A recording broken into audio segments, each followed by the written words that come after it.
হুসাইন রাদিয়াল্লাহু আনহু 3 দিন পরিবারে কোনো পানি নাই, পানির বিরাট বড় অভাব, পানির বিরাট বড় অভাব, কঠিন অভাব পানির। আল্লাহ, পরিবারের মধ্যে কোনো পানি নাই।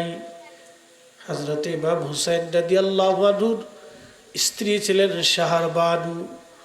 আহা, ছোট্ট বাচ্চাকে কোলে করে নিয়ে আসছে স্বামী রে, স্বামী আমার, আপনি ছোট্ট বাচ্চাটাকে কোলে করে নিয়ে যান, সদুষ্টদের সামনে নিয়ে চলে যান। যদিও তারা আপনার সাথে দুশ্মনী করতেছে স্বামী, কিন্তু এই বাচ্চার সাথে তো তাদের কোনো দুশ্মনী নাই। স্বামী রে, আমার সন্তান আজকে 3 দিন আমি মা পানি দিতে পারি নাই, পানির অভাবে আমার শরীর পর্যন্ত শুকায় গেছে, আমার জিহ্বা পর্যন্ত শুকায় গেছে, আমি তারে আমার দুগ্ধ পান করাইতে পারি না। স্বামীরে, সন্তানটাকে নিয়ে কারবালায় সীমারের সামনে ইয়াজিদি সৈন্যদের সামনে নিয়ে দাঁড়ান, যদি ওদের দয়া লাগে বাচ্চাটারে পানি পান করাবে। সেই দিন ইমাম হুসেন রাদিয়াল্লাহু আনহু ছোট্ট শিশু আলী আসগরকে কোলের মধ্যে নিয়ে তিনি কারবালার সামনে দাঁড়ায় গেলেন।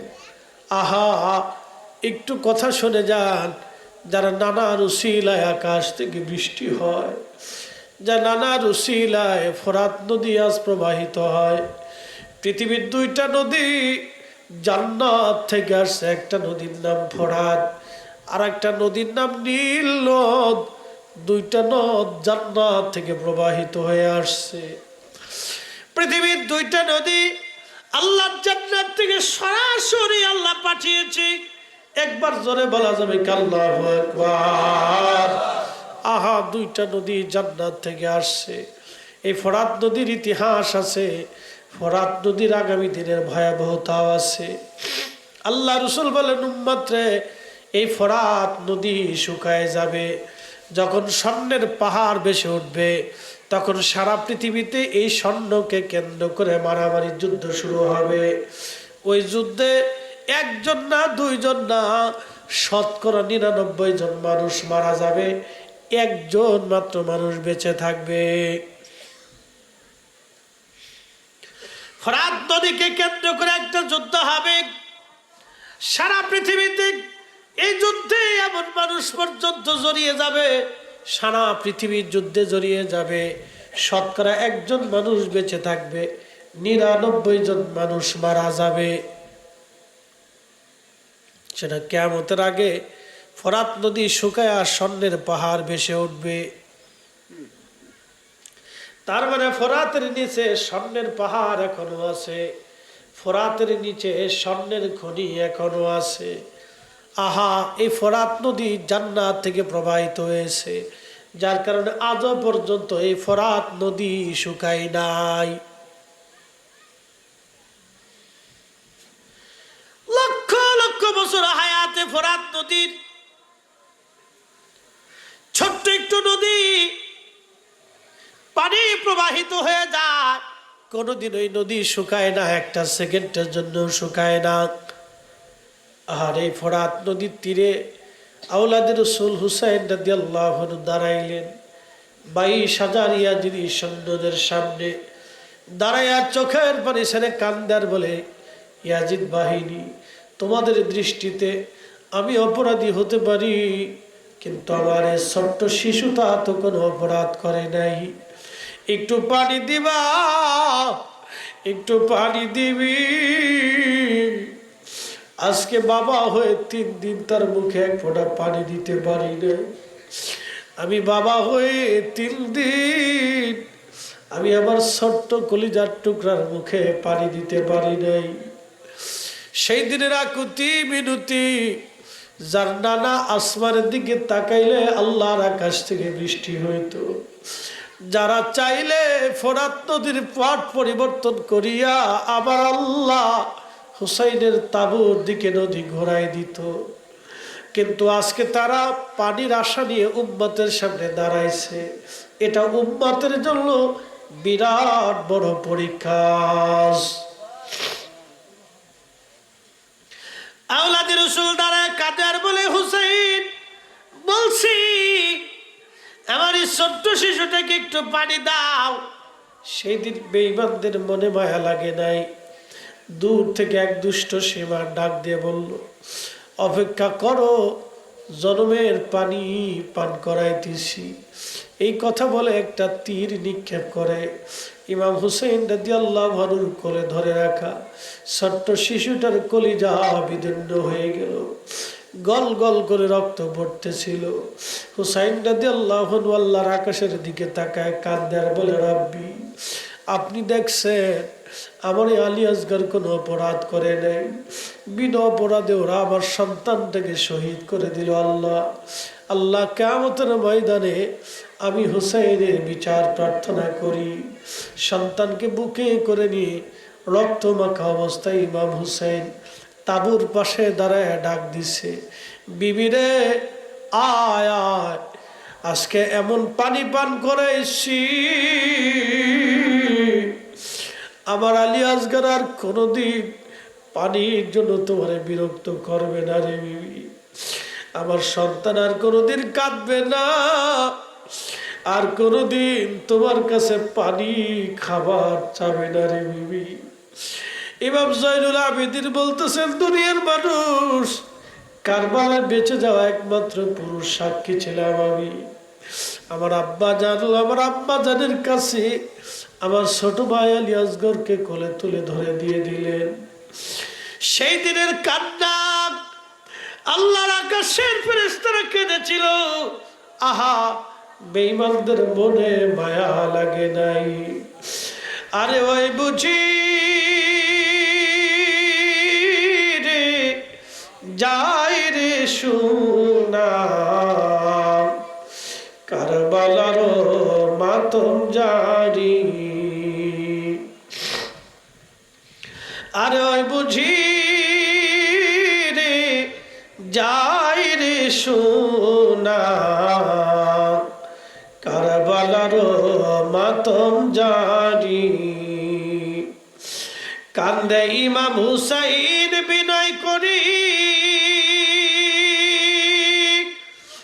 আলী আসগরের লাশ বুকে ধরি। কান্দে ইমাম হুসাইন বিনয় করি,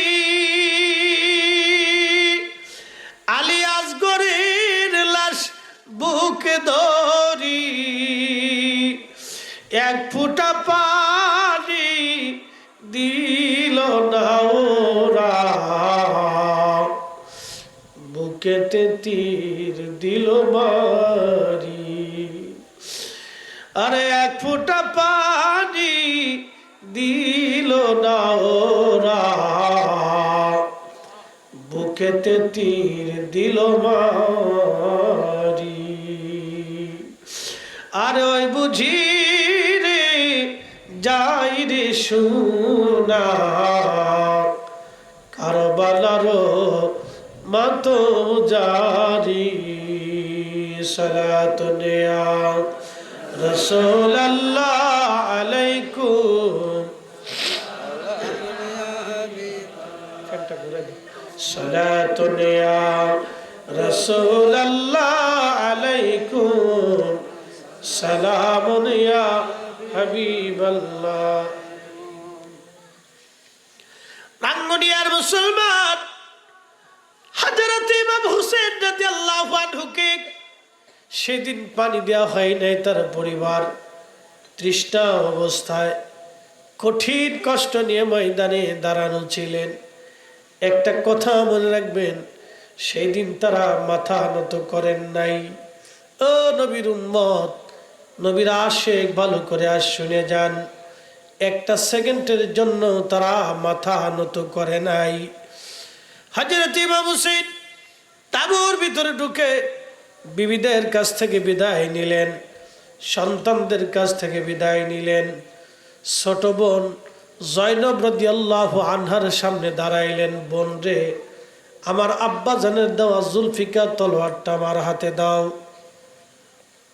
জুলফিকার তলোয়ার হাতে নিলেন, আর হযরত জয়নব রাদিয়াল্লাহু আনহার জুলফিকার তলোয়ার হাতে নেওয়ার পরে আমিরা হামজা রাদিয়াল্লাহু আনহুর বর্মটা তিনি গায়ে দিলেন। বর্মটা গায়ে দেওয়ার পরে আমিরা হামজার বর্ম গায়ে লাগানোর পরে তিনি আল্লাহ নবীজির দেওয়া সবুজ জুব্বা পাগড়িখানা মাথায় বাঁধলেন। সবুজ পাগড়ি মাথায় বাঁধার পরে আহলে বাইতে রাসূল ইমাম হুসাইন তিনি এবার রওনা করবেন। বোন জয়নবকে ডাক দেয়া বললেন, জয়নব রে, আমার কাছ থেকে তুমি শুনে নাও দুইটা ওসিয়ত।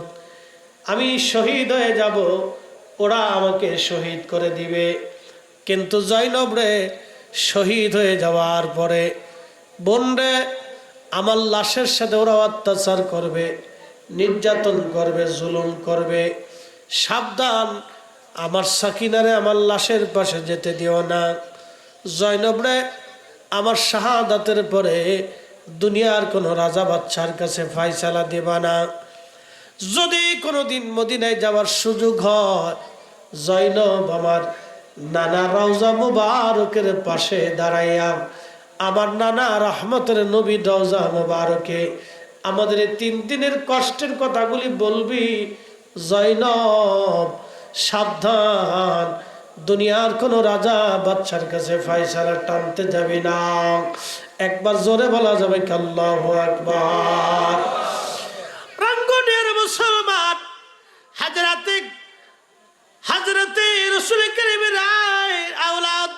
আওলাদ রাসূল সুলতানে কারবালা হুসাইন রাদিয়াল্লাহু আনহু রওনা করলেন, যুদ্ধে জড়ায় গেলেন। বেঈমানদের সাথে লড়াই শুরু হয়ে গেল।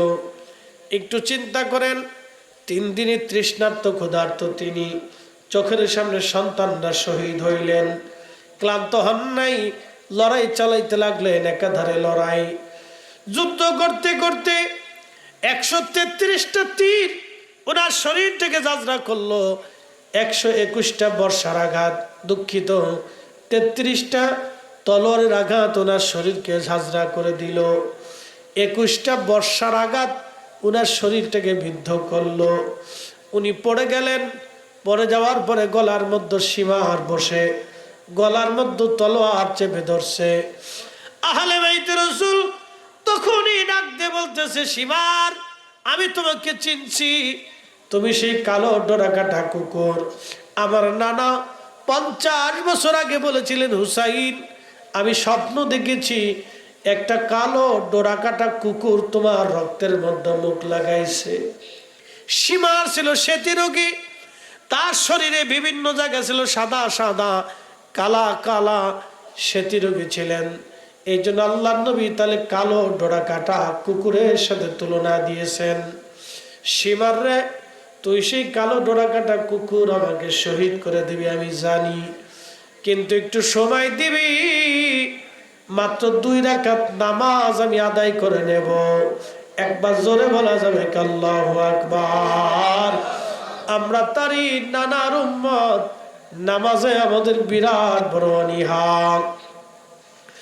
আল্লাহর কোরআন বলতেছে, আইয়ুহাল্লাযীনা আমানুস্তাঈনু বিস-সাবরি ওয়াস-সালাহ। আল্লাহ বলেন, হে ঈমানদার, তুমি আমি আল্লাহর সাহায্য নাও। 2 পদ্ধতিতে তোমরা আমার সাহায্য নিবা। 1 নম্বর পদ্ধতি সালাতের মাধ্যমে, নামাজের মাধ্যমে। আর এক প্রকারের পদ্ধতি হলো তোমরা আমি আল্লাহর সাহায্য নিবা ধৈর্য ধারণের মাধ্যমে।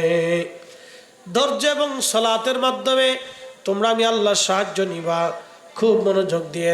ইমাম হোসেন কি মিথ্যার কাছে মাথা নত করছে? করছে? আমরা করব? আমরা করব? আহলে সুন্নাত ওয়াল জামাতের জন্য আমরা আমাদের জীবনকে কুরবানি করে দিব, তো ঈমান বিক্রি করব না। কথা বলেন ঠিক কিনা? 2 পদ্ধতিতে আল্লাহর সাহায্য নাও। কয় পদ্ধতি? বাকি আলোচনায় যাচ্ছি। ওরা বলছে একটু হাসান হুসাইনের ঘটনা শুনেছি। ওয়াজ হলো বক্তার উপরে দিয়ে দিতে হয়, এটা নিয়ম। তারপরে ওদের আশা একটু শুনতে চায়, কি মনের আশা আর কি। তো ঠিক আছে ইনশাল্লাহ, তো মনোযোগ দেন। আহলে বাইত রাসূল তেনারা বাতিলের কাছে মাথা নত করেন। অ্যাটেনশন, সন্তান শহীদ হল, নিজে শহীদ হচ্ছেন, তখন সীমারকে বলে একটু সময় দাও, 2 রাকাত নামাজ পড়ে দিব। তখনও তিনি 2 রাকাত নামাজ পড়লেন, রক্ত, ওই অবস্থায় তিনি আল্লাহকে সিজদা দিলেন। এজন্য আল হাসানু ওয়াল হুসাইনু সাইয়্যিদা শাবাবি আহলিল জান্নাহ, হাসান আর হুসাইন 2 জন জান্নাতি যুবকদের সর্দার। একসাথে বলা যাবে সুবহানাল্লাহ। পৃথিবীতে একজন ব্যক্তির 2টা মাজার, একজন ব্যক্তির কয়টা মাজার? 2টা মাজার। তিনি অনলি 1 পারসন, ইমাম হুসাইন রাদিয়াল্লাহু আনহু। আর অন্য কেউ যদি বলে যে তার 2টা মাজার, ওটা আমি বিশ্বাস করি না, এটা ভ্রান্ত কথা। কেউ যদি বলে যে অন্য কারো 2টা মাজার আছে, তা আমি বিশ্বাস করি না। একজন ব্যক্তির 2টা মাজার, তিনি ইমাম হুসাইনের একটা মাজার হচ্ছে শুধু দেহ মোবারক, আর আরেকটা মাজার হচ্ছে শুধু মাথা মোবারক। আল্লাহু আকবার, জোরে বলেন আল্লাহু আকবার। মিথ্যার কাছে মাথা নত না করে এক অকুত ভয় বীর, তিনি আহলে বাইত রাসূল ইমাম হুসাইন, মিথ্যার কাছে যিনি মাথা নত করেন নাই, অকুত ভয় বীর। সেখান থেকে পৃথিবীর যত সুফি, যত অলি আসছে, সবাই মিথ্যার কাছে মাথা নত না করা অকুত ভয় বীর। শাহজালাল ইয়ামানি মুজাররিদি মিথ্যার কাছে মাথা নত না করে এক অকুত ভয় বীর। শুধু খানকার বীর ছিলেন না, জিহাদের ময়দানের বীর। কথা বলেন ঠিক না বেটি? শুধু খানকার বীর ছিলেন না, জিহাদের ময়দানের এক বীর।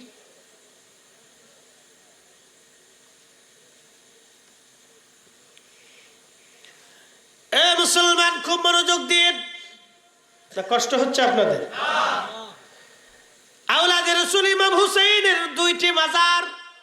একটা মাজার হচ্ছে দেহ মোবারক কারবালার ময়দানে, এই মাজারের কথা বলি, তারপরে মাথা মোবারকের কথা বলবো। ওনার পবিত্র দেহ থেকে মাথা কেটে ফেলে দেওয়া হলো, মাথা মোবারক আলাদা করা ফেলে দেওয়া হলো। বুঝতে পারতেছেন কত নির্মমতা, কত ভয়াবহতা। সেই দিন কেউ করে নাই, হিন্দু করে নাই, বৌদ্ধ করে নাই, খ্রিস্টান করে নাই, ইহুদিরা করে নাই, শিখেরা করে নাই, অন্য কোনো ধর্ম জাতির লোকেরা করে নাই। সেই খণ্ড বিখণ্ড দেহ যারা করেছিল তারা মুসলমান নামধারী। এই মুনাফিকের গোষ্ঠী ইসলামের এত পরিমাণে অপূরণীয় ক্ষতি করেছে যা বলার বাহিরভূত। ইসলাম ও মুসলমানের এত পরিমাণে ক্ষতি তারা করেছে যা আপনি হিসাব কষে কোনোদিন টের করতে পারবেন না, যা অন্য অন্য ধর্মের লোকেরাও পারে নাই, যেটা নামধারী মুসলমানরাই ক্ষতিটা করে দিয়েছে। যদি উপমহাদেশে সুফি সাধক আল্লাহর ওলিরা না আসতেন, তাহলে আমরা দিন পাইতাম না, ইসলাম পাইতাম না। আজকে সেই অলিরা হইছে বেদাতি, আজকে তারাই হইছে মাজার পূজারি, তারাই হইছে শিরকি, তারা আজকে বেদাতি হয়ে গেছে। একবার জোরে বলা যাবে কি নাউজুবিল্লাহ। আজকে এত বছর পরে এই ট্যাগ আমাদের ঘাড়ে আসতেছে। হাজির, ইমাম হুসেন রাদিয়াল্লাহু আনহুর পবিত্র দেহ মুবারক ওরা নিয়ে কারবালার ময়দানে মাটি খনন করে দাফন করলো। তারা দাফন করার পরে তারা ওই এলাকার যত ইয়াজিদি সৈন্য ছিল সবাই মিলে ফোরাত থেকে পানি আনলো। পানি এনে পানি দিয়ে পুরা কারবালার মাঠ সয়লাভ করে দিল পানি দিয়ে। বলে কারণ কি? পানি মেরে মেরে তারা পোড়া মাঠ সমান করে দিল। ইমাম হুসাইনের পবিত্র মাজার কোন জায়গা আছে যাতে কেউ টের করতে না পারে, সেই জন্য পানি দিয়ে পুরা মাঠ সমান করে দিয়ে দেওয়া হলো। আহা, কত বড় নির্মমতা, কত বড় পৈশাচিকতা তাদের সাথে জুলুম করা হয়েছিল। কত কঠিন জুলুম সেই দিন তাদের সাথে করা হলো। পানি দিয়ে সারা কারবালার মাঠ ভরে দেওয়া হলো। হুসাইন রাদিয়াল্লাহু আনহুর পবিত্র মাজার যাতে কেউ কোনোদিন খুঁজে না পায়, ওরা পানি মেরে সারা কারবালার মাঠ সমান করে দিয়ে চলে গেল। চলে যাওয়ার পরে একজন বেদুইন, তিনি মরুভূমি থেকে সংবাদ পাইলেন কয়েকদিন পরে হুসাইন নাই, কারবালায় হুসাইন শহীদ হয়ে গেছে। এই কথা শুনিয়া বেদুইন সুদূর মরুভূমি থেকে রওনা হয়ে গেছে।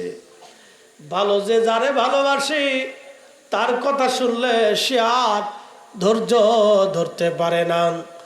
সন্তান বিদেশ থেকে আসবে, বাবা মা অপেক্ষায় প্রহর গুণে সন্তান কখন আসবে। বাবা বিদেশ থেকে আসবে, ছেলেটা বারবার ঘরের ভিতরে পায়চারা করে, বাড়ির সামনে দিয়ে পায়চারা করে, আব্বু কখন আসবে। মাকে বারবার যায় বলে, মা আব্বা কখন আসবে, কখন আসবে, কখন আসবে। ছেলেটা কান্না করতে থাকে। ছেলেটা আনন্দে আত্মহারা হইয়া সারা বাড়ি ঘরে দৌড়াই বেড়াইতে থাকে। কারবালার এই বেদুইন আশিকে রাসূল সুদূর মরুভূমি থেকে দৌড়ে আসছে কারবালায়। আসার পরে কারবালার মানুষদেরকে জিজ্ঞেস করে, কারবালাবাসীরে বলো, আমার হুসাইনের মাজার মোবারক কোন জায়গা আছে, সমাধি কোন জায়গায় আছে। কারবালার মানুষ বলতেছে, শোনো গো বেদুইন, তিনার মাজার কোন জায়গা আছে বলতে পারবো না। কারণ হলো তাকে সমাহিত কইরা ওরা পানি দিয়ে একবারে সারা কারবালার মাঠ সমান করে দিয়ে গেছে। কোথায় কোন জায়গা মাজার এটা আমি বলতে পারবো না। ইমাম ইবনে কাসির আল বেদার মধ্যে লিখতেছেন, ঠিক তখনই বেদুইনটার মনে মনে চিন্তা হলো, যাদের গা মোবারক থেকে নবীজি জান্নাতের খুশবু নিছে, তাদের শরীর মোবারক থেকে জান্নাতের খুশবু আসতো। তারা যেই জায়গা ঘুমায় তাদের কবর থেকে, তাদের রওজা থেকেও জান্নাতের ঘেরান আসবে। একবার জোরে বলা যাবে কি আল্লাহু আকবার? না না, চিৎকার মেরে জোরে বলেন আল্লাহু আকবার। আজকে বলে দিয়ে যাই, এবছর হজে গিয়েছিলাম আমি। আমার সাথে মাওলানা মাইনুদ্দিন আহমদ জালালাবাদী সাহেব ছিলেন, মাওলানা মনসুর আহমদ হেলালি, এবং মাওলানা সিলেটের এক ভাই মাওলানা গাজনবী ভাই ছিলেন, আরো কয়েকজন আলেম ছিল। হজ শেষ করার পরে মদিনাতে গেলাম। মদিনা থেকে বিদায় হব, মাত্র 2 দিন সময় আছে আর হাতে। মুনাজ্জিমকে বললাম, ভাইজান আমারে নিয়ে চলেন উহুদে, যেইখানে আল্লাহর নবী বিশ্রাম করেছিল। বাস্তবতা থেকে বলতেছি,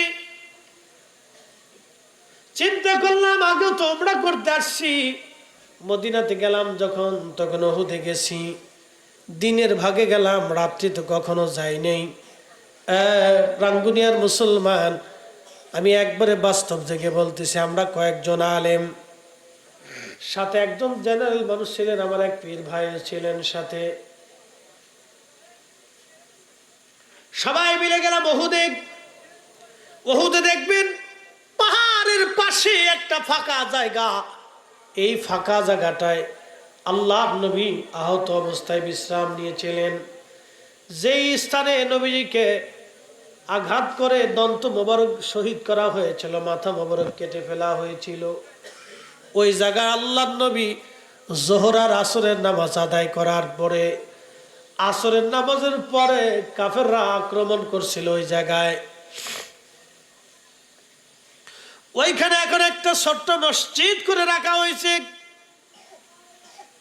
যেখানে নবী নামাজ পড়েছিলেন জোহর আর আসর উহুদের যুদ্ধের দিন। ওই জায়গায় একখানে একটা ছোট্ট মসজিদ আছে। ওখান থেকে ওই ফাঁকা জায়গা পাহাড়ের একবারে কাছে 10 মিনিট 15 মিনিট সময় লাগবে।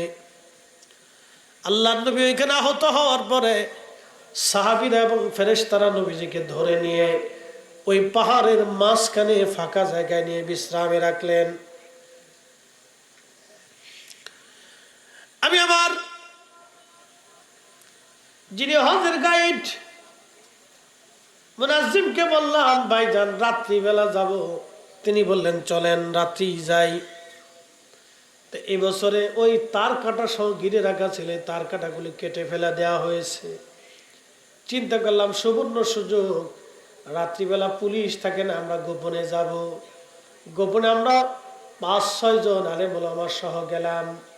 আল্লাহর কসম করে বলতেছি ভাইজান, যখন রাত্রিবেলা পাথর বেয়ে বেয়ে উপরে উঠতে লাগলাম, যেখানে আল্লাহর নবী বিশ্রাম করেছেন উহুদের যুদ্ধের দিনে, সেই পাথরের ফাঁকা জায়গা সিমেন্ট দিয়ে ওরা ঘিরে ফেলেছে। মাঝখানে জানালার মতো একটু জায়গা কেটে রেখে দিয়েছে, বাকিটা সিমেন্ট দিয়ে ঘিরে রাখা, যাতে ভিতরে কেউ যেতে না পারে। আমরা ওইখানে যাওয়ার সঙ্গে সঙ্গে বাতাস থেকে সুঘ্রাণ আসতে লাগলো। একবার জোরে বলা যাবে আল্লাহু আকবার। আমি আমার চোখ, আমি আমার নাক এবং আমার সাথে যারা ছিলেন তারা কেউ তাদের নাককে ফাঁকি দিতে পারে না। আমরা আশ্চর্য হলাম। ওই জায়গায় আমরা বিছানা বিছাইলাম, আমাদের চাদর পাগড়িগুলি বিছাই দিলাম। বিছাই দিয়া এশার নামাজ আমরা আদায় করলাম। এশার পরে কিছু নফল ইবাদত করলাম, মোনাজাত করলাম, মিলাদ শরীফ পড়লাম। পরে ওইখানে দাঁড়াইয়া দোয়া করলাম, বসে দোয়া করলাম। তখনও কয়েক ঘন্টা মন চাই না ফিরে আসতে, শুধু সুঘ্রাণ আসতে লাগলো। একটা সেকেন্ডের জন্য সুঘ্রাণ বন্ধ হয় নাই। জোরে বলবেন কি আল্লাহু আকবার। চিন্তা করলাম বাতাসে ঘেরান কোথা থেকে আসে দেখি, সিমেন্ট দিয়ে যে জায়গাটা ঘেরা, ওর ফাঁকার ভিতরেই আল্লাহর নবী বিশ্রামে ছিলেন। চিন্তা করলাম ওইখানে একটু ফুসি দিয়ে দেখি কি অবস্থা। কসম খুদার, কসম আল্লাহর, আল্লাহি বিল্লাহি তাল্লাহি, ওই মালিকের কসম করি যিনি আমার জীবন এবং হায়াতের মালিক, সে আল্লাহর কসম। ওইখান ফাঁকা জায়গা দিয়ে যখন মাথা ঢুকাইলাম আমরা প্রত্যেকেই, এত সুঘ্রাণ আসতে লাগলো, পৃথিবীর কোন সুঘ্রাণে সেই সুঘ্রাণ আপনি পাবেন না। এত সুঘ্রাণ আসতে লাগলো, এত সুঘ্রাণ জীবনে কোথাও পাবেন না। মুনাজ্জিম বললেন, ফরিদি সাহেব, এখানকার যে সুঘ্রাণ আজকে পেলাম, আমি বহুদিন হজের গাইড, হজের লক্ষ লক্ষ হাজি, হাজার হাজার হাজি আমি হজ করাইছি। আজকে এখানে যে সুঘ্রাণ পাইলাম, একই সুঘ্রাণ আমি আর এক জায়গা থেকে পেয়েছি। সেটা বাইতুল আকসাতে আমার নবীজি যে পাথর মোবারকে কদম মোবারক রেখে বোরাকের পিঠে সওয়ার হয়েছিলেন, সেই বাইতুল আকসাতে পাথরে যে ঘিরাত, এই উহুদেও সেই একই ঘিরাত। একবার জোরে বলবেন কি সুবহানাল্লাহ। শ্রেষ্ঠ নবী দিলাম রে তরিয়ে নিতে, রোজ হাসুরি পথ না ভুলি, তাই তো দিলে পাক কুরআনের বাণী খোদা, তোমার মেহেরবানি। সুন্দর ফল, সুন্দর ফল, মিঠা নদীর পানি,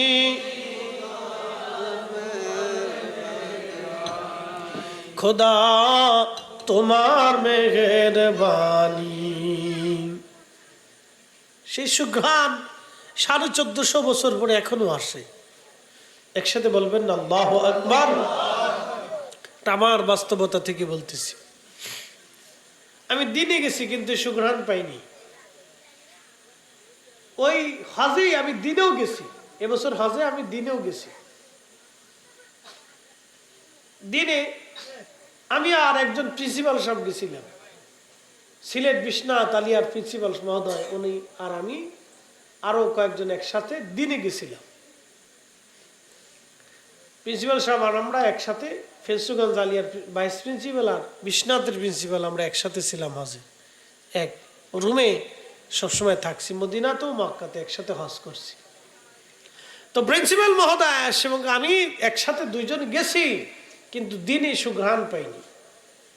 রাতে যখন গেছি তখনই সুঘ্রাণ আসছে। 1450 বছর পরেও সুঘ্রাণ আসে।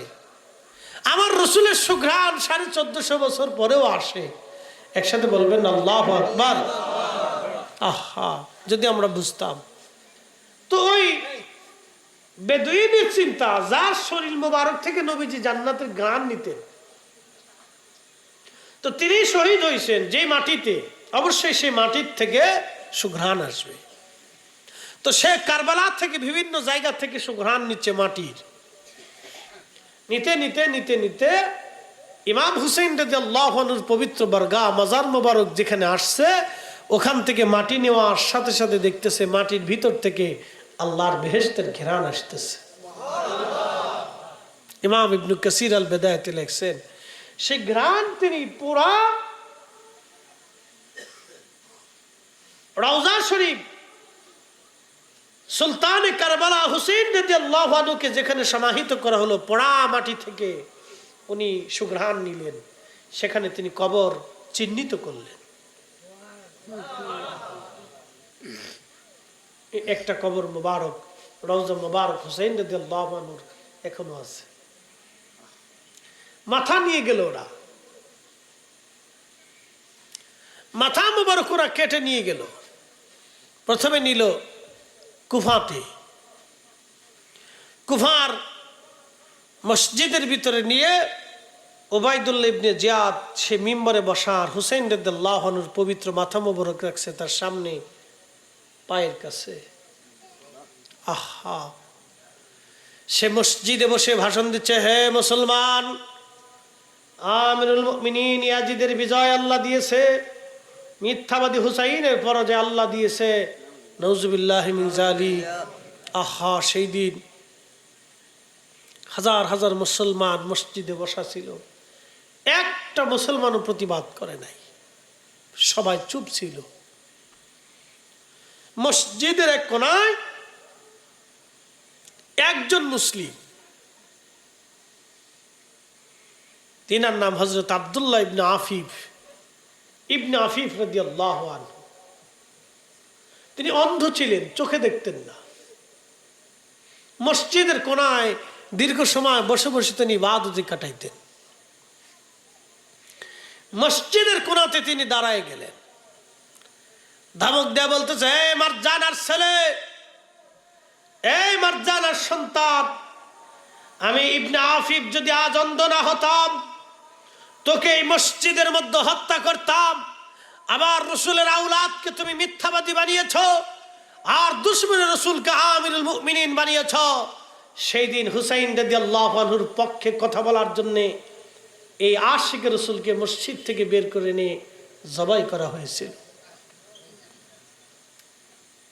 তারও মাথা কেটে কুফার গভর্নর হাউসের সামনে ঝুলিয়ে রাখা হয়েছিল দীর্ঘ 1 মাস পর্যন্ত। আহলে বাইত রসুল, আওলাদ রসুল, আল্লাহর হাবিবের পক্ষে যদি আপনি কথা বলেন তো আপনাকে কষ্ট দেওয়া হবে। মেনে নিতে পারবেন তো? কথা কর না কেন, পারবেন? আপনি কষ্ট পাবেন, বেদাতের তবকা পাবেন, শিরকের তবকা নেবেন। সেই দিন হুসেইনকেও বেদাতের তবকা দেওয়া হয়েছিল। বেদাতি তাকেও বলা হয়েছিল যে সে রাষ্ট্রের বিরুদ্ধে কথা বলতেছে। শোনেন, জুলুমবাজের বিরুদ্ধে কথা বলা, অন্যায়ের বিরুদ্ধে কথা বলা, এটা হলো হুসাইনি চেতনা। কথা বলেন ঠিক না বেঠে? এটা হুসাইনি চেতনা। মিথ্যা অন্যায়ের বিরুদ্ধে বক্তব্য দেওয়া, মিথ্যা অন্যায়ের বিরুদ্ধে কথা বলা, এটা হুসাইনি চেতনা।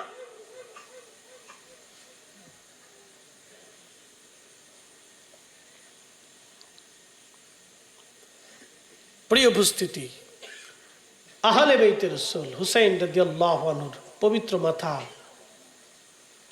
সেদিন নিয়ে যাওয়া হলো সিরিয়াতে। ইয়াজিদ হুকুম করলো তাকে সারা শহর ভরে ঘুরাও।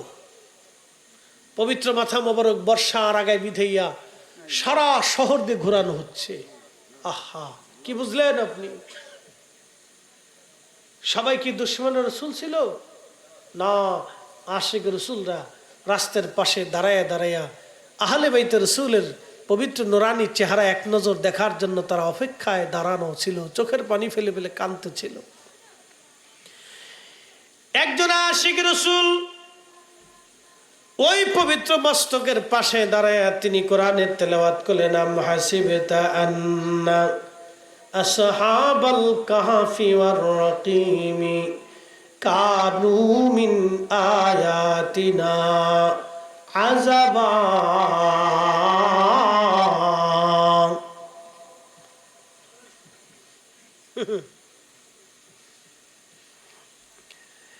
সেই দিন হুসেইন রাদিয়াল্লাহু আনহুর পবিত্র মস্তকের জবান খুলে গেল। একসাথে বলবেন আল্লাহু আকবার। জবান থেকে আওয়াজ আসে, আযাবু আযাবু আসহাবাল কাহফি কাতলি ওয়া হামলি। কতই আশ্চর্য, সাহাবে কাহাফ থেকে আমাকে হত্যা করা এবং আমাকে বহন করা, অপমান করা। হুসাইনের পবিত্র জবান থেকে আওয়াজ আসে, আযাবু আসহাবাল কাহফি কাতলি ওয়া হামলি। আমাকে হত্যা করা, আমাকে এইভাবে অপমান করা। আসহাবে কাহাফ থেকে কতই না আশ্চর্য। আহারে, সেদিন হুসেন রাদিয়াল্লাহু আনহুর মস্তক নিয়ে আসা হলো ইয়াজিদের বারগাহে। ইয়াজিদ তখন পবিত্র মাথা মোবারক সামনে নিয়ে একটা ছড়া দিয়ে, লাঠি দিয়ে মাথা মোবারকের বিভিন্ন চোখে মুখে নাকি স্পর্শ করতেছিলেন। আবু বারজা আসলামী রাদিয়াল্লাহু আনহু একজন সাহাবী ছিলেন। আবু বারজা আসলামী সেদিন চোখের পানি ছেড়ে দিয়ে বলল, ইয়াজিদ রে, তোমার লাঠি সরাও। আমি রাসূল কারীমের সাহাবী বলতেছি, আমি কতবার দেখেছি যে মুখে তুমি লাঠির আঘাত করো, এই মুখের মধ্যে নবী চুমা লাগাইতে। যে চোখে তুমি লাঠির আঘাত করতেছ, আমি বারজা আসলামী কতবার দেখেছি চোখে কপালে ওই মুখে রহমতের নবী চুমা লাগাইতো। ওনার মাথা মোবারক নিতে নিতে পরিদর্শন হতে হতে বর্তমানে গাজার নাম ছিল আসকালান। এই আসকালান শহরে হুসেন রাদিয়াল্লাহু আনহুর মাথা মোবারক সমাহিত করা হলো। 530 হিজরি খ্রিস্টানরা গাজা, আসকালান, ফিলিস্তিন দখল করে নিয়ে নিল। 530 হিজরি এই ফিলিস্তিন খ্রিস্টান ক্রুসেডাররা দখল করে নিয়ে নিল। দখল করে নিয়ে যাওয়ার পরে মিশরের যিনি গভর্নর ছিলেন, মিশরের যিনি বাদশাহ ছিলেন, তিনি চিন্তা করলেন আহলে বাইতে রসুলের পবিত্র মস্তক মাথা মোবারক আসকালানে রাখা যাবে না, যেহেতু ওটা খ্রিস্টানরা দখল করে নিয়ে গেছে। ওই পবিত্র মাথা মোবারক আমাদের দেশে নিয়ে আসতে হবে। তখন তিনি ওই পবিত্র মাথা মোবারক আনার জন্যে তখন ওই আসকালান ফিলিস্তিনের যে খ্রিস্টান শাসক ছিল তার কাছে প্রস্তাব দিলেন। তিনি বললেন, মাথা মোবারক দিতে পারি, কিন্তু একটা শর্ত হলো আমাদেরকে 30,000 স্বর্ণ মুদ্রা দিতে হবে। 30,000 স্বর্ণ মুদ্রা বাড়ির কাছে কথা না, আজকের জমানায় বিলিয়ন কোটি কোটি ডলার হবে। আহা, সেই দিন তিনি রাজি হয়ে গেলেন, বলে টাকা নাও, কিন্তু হুসাইনের পবিত্র মাথা মোবারক আমাকে দিয়ে দাও। মিশরের গভর্নর উলামায়ে কেরাম নিয়ে, আলেম ওলামা নিয়ে, আর সেই দিন মুসলমানদেরকে নিয়ে, সেনাবাহিনী নিয়ে উনি খালি পায়ে আহলে বাইতে রসুল, আওলাদে রসুল, সুলতানে কারবালা ইমাম হুসাইন রাদিয়াল্লাহু আনহুর পবিত্র মাজার মোবারকের পাশে যাইয়া মাটি খনন করে যখন ওনার পবিত্র মস্তক মোবারক উঠাইলেন, 530 অর্থাৎ 470 বছর বড় ইমাম হুসাইনকে যেইভাবে সমাহিত করা হয়েছিল, 470 বছর বড় পবিত্র মাথা ওই রকমই আছে, একটু চুলও খসে পড়ে নাই, চোখও নষ্ট হয় নাই, আহা রক্ত তখনও বন্ধ হয় নাই, আর পবিত্র ঠোঁট মোবারক তখনও নষ্ট হয় নাই, পবিত্র চেহারা মোবারক তখনও ফ্যাকাশে হয় নাই, তখনও চেহারা থেকে নূর আসতেছিল, তখনও চুল যেমন তেমন ছিল, ভুরু যেমন তেমন ছিল, কান যেমন তেমন ছিল, চোখ যেমন তেমন ছিল, ঠোঁট যেমন তেমন ছিল, নাক যেমন তেমন ছিল, আর চেহারা যেমন তেমন ছিল। তখন ওনার দেহ মোবারক, মাথা মোবারক থেকে রক্ত টবে টবে পড়তেছিল। একবার জোরে বলা যাবে কি আল্লাহু আকবার? হয় না, আরো জোরে বলেন ইয়া রাসূলুল্লাহ। আওলাদে রাসূল যদি এইভাবে থাকে তাহলে বলেন আমাদের নবী আছে না? না।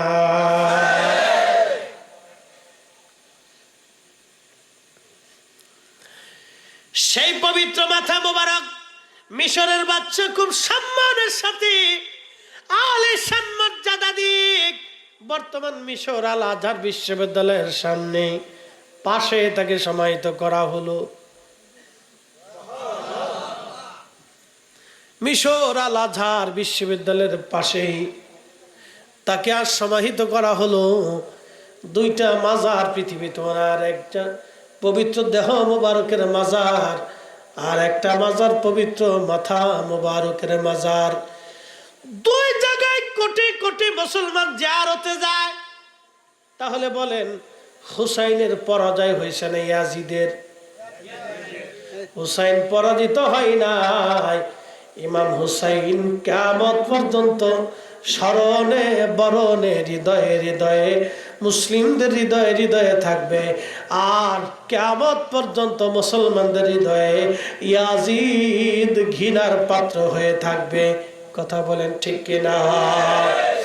তার অর্থ আওলাদে রাসূল তিনি শিখিয়ে গেছেন আমার নানার উম্মত, তোমরা বাতিল বেদিন মিথ্যার কাছে কখনো তোমরা মাথা নত করবে না।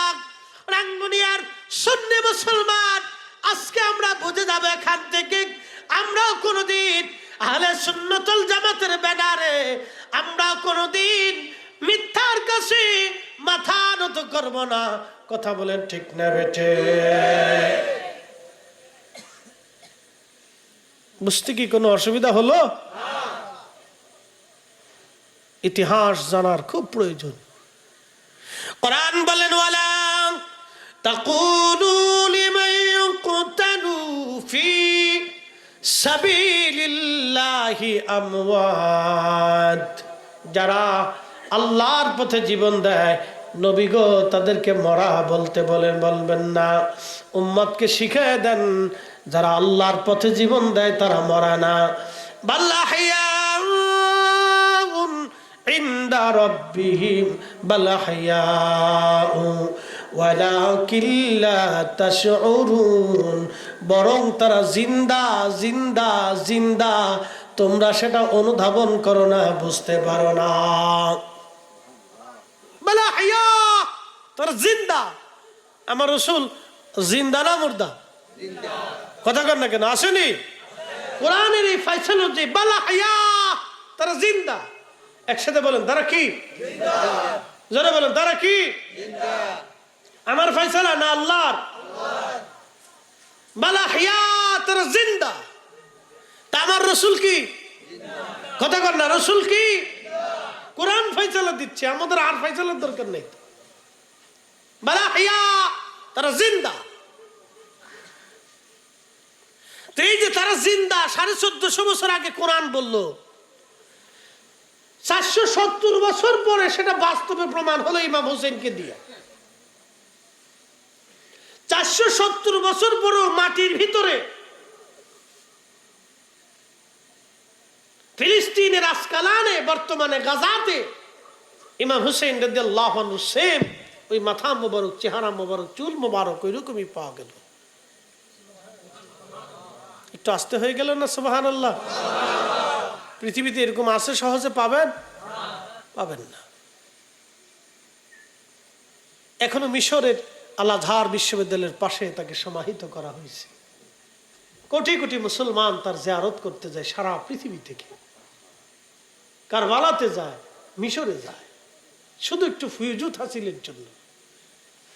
শুধু ফুয়ুজুত। যারা বলে মাযহার নেই, মাযহার করা হারাম, তাদের এখান থেকে শেখা উচিত। আরে পৃথিবীতে ইমাম বুখারীর মাজার আছে। এরা নতুন নতুন মতবাদ চালু করে দিয়েছিল হুজুর, নতুন নতুন মতবাদ তারা চালু করেছিল, নতুন নতুন আকীদা। এরা বেদাতি নতুন মতবাদ তারা চালু করেছিল। ইয়া রাসূলুল্লাহ, আল্লাহর নবী তখন বলবেন সুকান সুকান, দূর হ দূর হ, লিমান গায়রা বাদি, আমার ইন্তেকালের পরে তোরা নতুন নতুন মতবাদ চালু করছিলে, আজকে হাউজে কাউসারের পানি পাবা না, তোমরা দূর হও দূর হও দূর হও। খারজি, রাফিজি, শিয়া, মুতাজিলা, জাবারিয়া, এরকম যতগুলি বাজে বাজে ফেরকা পৃথিবীতে আসছে, আহলে সুন্নাত ওয়াল জামাত ব্যতীত আরো বাকি 71-72 ফেরকা, যত 72 ফেরকা আসছে সব ফেরকা বেদাতি বাতিল, একমাত্র আহলে সুন্নাত ওয়াল জামাতি হক। একবার জোরে বলবেন কি মারহাবা। তাহলে হাউজে কাউসারের পানি কারা পাবে? যারা আকাইদে আহলে সুন্নাত ওয়াল জামাতের দামানকে, পতাকাকে মজবুত করে কামড় দিয়ে চেপে ধরে রাখবে। আল্লাহ রাসূল বলতেছেন তারা হাউজে কাউসারের পানি আমি নবীজি তাদেরকে ডেকে ডেকে পেলাই দেব। আস্তে হয়ে গেল না? এই পানি একবার পান করলে কিয়ামতের মাঠে এই পানি ছাড়া আর কোনো পানি নাই। সেই দিন এই পানি ছাড়া আর কোনো পানি নাই। আল্লাহ নবী বলতেছেন এক পেয়ালা পানি পান করলে বেহেশত যাওয়ার আগ পর্যন্ত পানির কথা আর মনেই থাকবে না। পানির কোনো কথা মনেই থাকবে না। হাউজে কাউসার তো ফেরেশতা পানির পেয়ালা নিয়ে দাঁড়ানো, বলে পানি দাও, বলে পানি দিতে পারি, বিনিময় দিতে হবে। বলে বিনিময় কোথায় পাবো? বলে বিনিময় ছাড়া আমি পানি কিভাবে দেব? বলতেছে আমার কাছে তো কোনো বিনিময় নাই, আমি তো আজ একবার অর্থ শূন্য আল্লাহর দরবারে চলে আসছি। বলে তোমার যে 500 বছরের আমল আছে, নেকি আছে, ওটা দিয়ে দাও। কত বছরের নেকি? 500 বছরের নেকি আছে, ওই নেকি তুমি আমারে দিয়ে দাও। তখন ওই আল্লাহর বান্দা ডাক দিবে, আল্লাহর বান্দারে 500 বছরের নেকি তোমারে দিলাম, পানির পেয়ালা তুমি আমারে দিয়ে দাও। পানির পেয়ালা নিয়ে আল্লাহর বান্দা পানি পান করে কলিজা ঠান্ডা করবে। তখনই আল্লাহ ডাক দিবে, বান্দা, কিরে বান্দা, এক পেয়ালা পানির বিনিময়ে 500 বছরের নেকি তুমি বিক্রি করে দিলাম। আমি যে বলছিলাম আমার রহমতের কারণে তোমার মাফ করছি, তুমি এক পেয়ালা পানির জন্য 500 বছরের নেকি বিক্রি করে দিলা। বান্দা, আজকে দুনিয়াতে তোমারে 500 বছর ধরে কত ফল খাওয়াইলাম, খাবার খাওয়াইলাম, রিজিক খাওয়াইলাম, সূর্যের আলো দিলাম, পৃথিবীর আলো দিলাম, চাঁদের আলো দিলাম, আবহাওয়া দিলাম, গরম দিলাম, ঠান্ডা দিলাম, পানি দিলাম, মাছ খাওয়াইলাম, ফল খাওয়াইলাম, রিজিক খাওয়াইলাম। বান্দারি, 500 বছর ধরে তোমার যত রিজিক খাওয়াইছি, কোন রিজিকের হিসাব আজকে নিব না। তুমি 500 বছর ধরে আমি তোমার পানি পান করাইলাম, আজকে দুনিয়ায় এক পেয়ালা পানির হিসাব দিয়ে আজকে জান্নাতে চলে যাও। এক পেয়ালা পানির হিসাব দাও। তোমারে কত পানি খাওয়াইছি 500 বছরের, এত বছরের হিসাব লাগবে না, শুধু এক পেয়ালা পানির হিসাব দিয়ে তুমি জান্নাতে চলে যাও।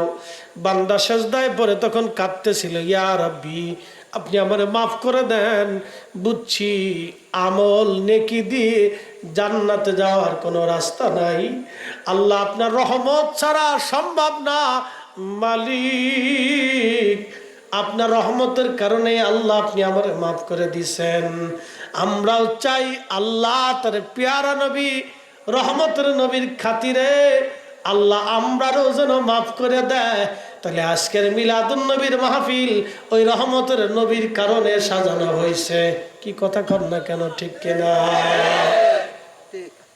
ও রহমতের নবীর কারণে মাহফিল আজকে সাজানো হয়েছে।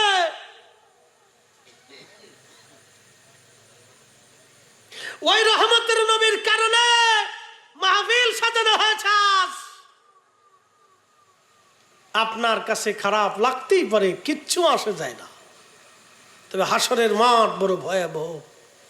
সেই দিন আমার রসুলের কদম ছাড়া উম্মতের আর কোন দাঁড়াবার জায়গা থাকবে না। কি কথা কর না, ঠিক কিনা? সেই দিন আমার রসুল করিমের কদম মুবারক ছাড়া উম্মতের আর কোথাও দাঁড়ানোর জায়গা থাকবে না। আপনাকে এগুলি বুঝে যেতে হবে। সেই দিন আমার নবীর কদম মুবারক ছাড়া উম্মতের আর দাঁড়ানোর কোনো জায়গা নাই। তাহলে আপনি বলেন এই মাহফিল দরকার আছে? আমি আসতে বলছি, আপনি কি আসতে বলবেন? একসাথে বলেন মাহফিল প্রয়োজন আছে। জীবনের শেষটুকু দিয়ে হলো এই মাহফিল রক্ষা করতেই হবে, রাসূলের ইশকের বাহ্যিক প্রমাণ দিতেই হবে। কথা বলে ঠিক না বেঠিক? আল্লাহ কবুল করুক বলে না আমি। আমার মা বোনেরা যারা আমার কথা শুনছেন খুব মনোযোগের সাথে শুনবেন। আল্লাহ রহমতের আশা করতে হয়। কার রহমত? এই জন্য আল্লাহ রসুল বলছেন বেশি বেশি ইস্তিগফার করো, আল্লাহর দয়ার আশা করবেন। দয়া এত জীবনের পানি, এই যে ফরিদি সাহেব পানির ঢোক গিলেছে, আল্লাহ যদি জিজ্ঞেস করে তুমি পানি পান করছো, নির্মল বিশুদ্ধ পানি আমি তুমি তো তোমারে পান করাইছি, বান্দা পানি খেয়ে তুমি কি করছো, আমার এক পেয়ালা পানির হিসাব দাও, এটা বুঝিয়ে দাও আমাকে। বলেন আমার পক্ষে সম্ভব হবে?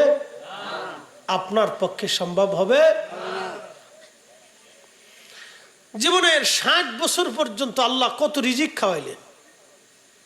আমার এই বয়স 40 বছরের জীবনে আল্লাহ কত রিজিক আমাদেরকে খাওয়াচ্ছেন, কত খাবার আল্লাহ দিচ্ছেন। শোনেন, আজকে একটা কথা বলি, শান্তি কার পক্ষ থেকে আসে? কোটি টাকা দিয়ে এটা পাবেন না। আমাদের দেশে যারা মানুষের অর্থ মেরে খায় তাদের ঘুম হয় না। কি হয় না? যারা মানুষের রিজিক নষ্ট করে অর্থ মেরে খায় তাদের ঘুম হয় না, তারা ওষুধ খেয়ে ঘুমায়। যারা মানুষ হত্যা করে তারা ঘুমাইতে পারে না, তারা ওষুধ খেয়ে নেশা করে তারপরে ঘুমায়, মদ পান করে ঘুমায়, এমনি ঘুমাইতে পারে না। আল্লাহ তাদের চোখ থেকে ঘুম কেড়ে নিয়েছে, কারণ তারা মানুষের ঘুম কেড়ে নিয়েছে। যারা গরিব মানুষের হক মেরে দেয়, অর্থ মেরে দেয়, রিজিক মেরে দেয়, তারা অনেক মানুষের চোখের পানি ঝরায়। এরা জানে না কত গরিব মানুষ নিভৃতে চোখের পানি ফেলে, এরা বুঝে না। আপনি জানেন আমার দেশের বহু মানুষ এখনো দারিদ্র সীমার নিচে বাস করে। বহু মানুষ, আপনি যদি দেখতে চান তো উত্তরবঙ্গে চলে যাবে। আহা, দারিদ্রতা যে কত কঠিন, অভাব যে কত কঠিন, তাদের ঘরের দুয়ারে দাঁড়াইলে বুঝতে পারবেন। দারিদ্র সীমার নিচে মানুষ বাস করে। এই দুমুঠো খাবার যদি আপনি তাদের ঘরে পৌঁছাইতে পারেন, তারা মহা আনন্দ হয়, খুশিতে আপ্লুত হয়। অনেক মা খাবারের কষ্টে মাহে রমজান আসলে অনেক কষ্ট করে, ভালো ইফতার করতে পারে না, ভালো কিছু খাইতে পারে না। এই জন্য যারা গরিবের হক নষ্ট করে তারা ঘুমাইতে পারে না, কারণ তারা মানুষের ঘুম কেড়ে নেয়। আল্লাহ তাদের চোখ থেকে ঘুম কেড়ে নেয়, পরে নেশা করে ঘুমায়। ওটা তো ঘুম না, ওটা অজ্ঞান হয়ে পড়ে থাকে, বুঝছেন না? নেশা করে, বড়ি খায় তারপরে ঘুমায়। এক একটা বড়ির দাম 18 টাকা, 280 টাকা, 500 টাকাও আছে। এটা খাইয়ে তারপরে ঘুমায়, ঘুম হয় না। যারা মানুষ হত্যা করে তাদের ঘুম হয় না, কারণ তারা অনেক মানুষের ঘুম কেড়ে নিছে। তার প্রিয়জনের ঘুম সে কেড়ে নিছে, সন্তানের ঘুম নিছে, মায়ের ঘুম কেড়ে নিছে, স্ত্রীর ঘুম কেড়ে নিছে। এই জন্য তার ঘুম আসে না। আল্লাহ ঘুম কেড়ে নিয়েছে, ওই ওষুধ খাইয়া নেশা করে তারপরে ঘুমায়। আল্লাহ শাস্তি আছে। কে বলছে আল্লাহর শাস্তি নেই? দুনিয়াতেও আল্লাহ শাস্তি দেয়। কে বলছে আল্লাহর শাস্তি নেই? অবশ্যই শাস্তি আছে। আপনি অন্যায় করবেন, যদি মাফ না চান শাস্তি অবশ্যই আছে।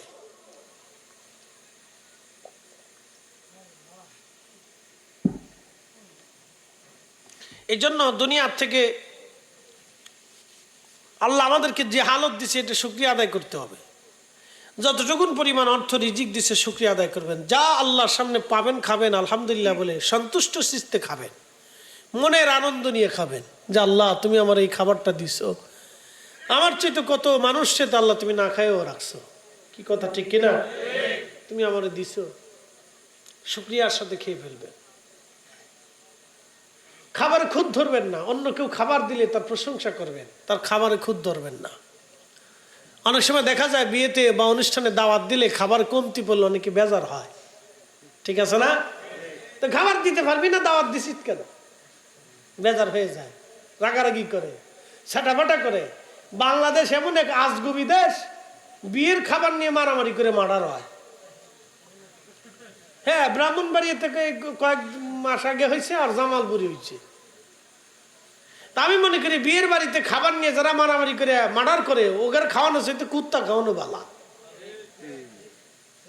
কি ঠিক আসতে বলেন? খেসরে বলে ওরে খাওয়ানো চাইতে কি খাওয়ানো বলো? কুত্তা খাওয়ান। ও মানুষ না, খাবার নিয়ে মারামারি করে কুত্তা। খাবার নিয়ে মারামারি করে কিসে? কুত্তায়। মানুষ খাবার নিয়ে মারামারি করতে পারে না। খাবার একটু কম হলো, একটু কম পদ হলো মন খারাপ করতে, এটা শুকরিয়া করতে, আল্লাহ তুমি দিছো আলহামদুলিল্লাহ। সাহেবে দাওয়াত ইচ্ছা অনুযায়ী চেষ্টা করছে ভালো খাবার খাওয়ানোর জন্য, সে যতটুকুন পারছে আলহামদুলিল্লাহ। কি কথা ঠিক কিনা? এই মানসিকতা আমাদের তৈরি করতে হবে, সুখী হবেন আলহামদুলিল্লাহ, কোনো ঝামেলা নাই। আল্লাহ আমাদের প্রত্যেকের তৌফিক দান করুন, বলে না আমিন। তাহলে কার রহমত? আল্লাহ রহমত। জোরে বলেন কার রহমত? আল্লাহ রহমত। আল্লাহ কোরআনের এক আয়াতে বলছেন, قل يا عبادي الذين اسرفوا على أنفسهم لا تقنطوا من رحمة الله। হাবিব বলে দেন, হে আমার বান্দারা, জীবনে নফসের সাথে যত জুলুম করেছো, অন্যায় করে ফেলছো, চিন্তার কোনো কারণ নাই, ভয়ের কোনো কারণ নাই। আমি আল্লাহর রহমত থেকে তুমি নিরাশ হও না। জোরে বলবেন কি মারহাবা। তুমি রহমান, তুমি মেহেরবান, তুমি রহমান, তুমি মেহেরবান।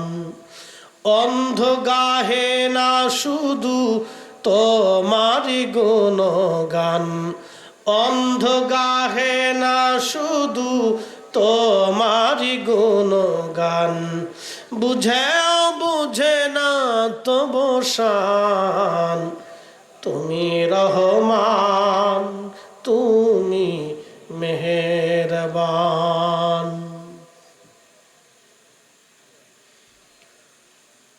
শয়তান আল্লাহর দরবারে বলল রব ওয়াশেষ। শয়তান আল্লাহর দরবারে বলল রব্বি, ও রব, 9 লক্ষ বছর ইবাদত করলাম, কিছু কি পাই না? তুমি তো তারাই দিচ্ছ আমাকে। আল্লাহ রাব্বুল আলামিন বললেন, হ্যাঁ, কি চাও তুমি? বলে, আল্লাহ, আমি 9 লক্ষ বছর ইবাদত করলাম, এর বিনিময়ে তুমি আমারে কিয়ামত পর্যন্ত হায়াত দাও। আল্লাহ বলেন, তা দিলাম, আর কি চাও? বলে, রব্বি, তাম পৃথিবী তাসরুফ করব,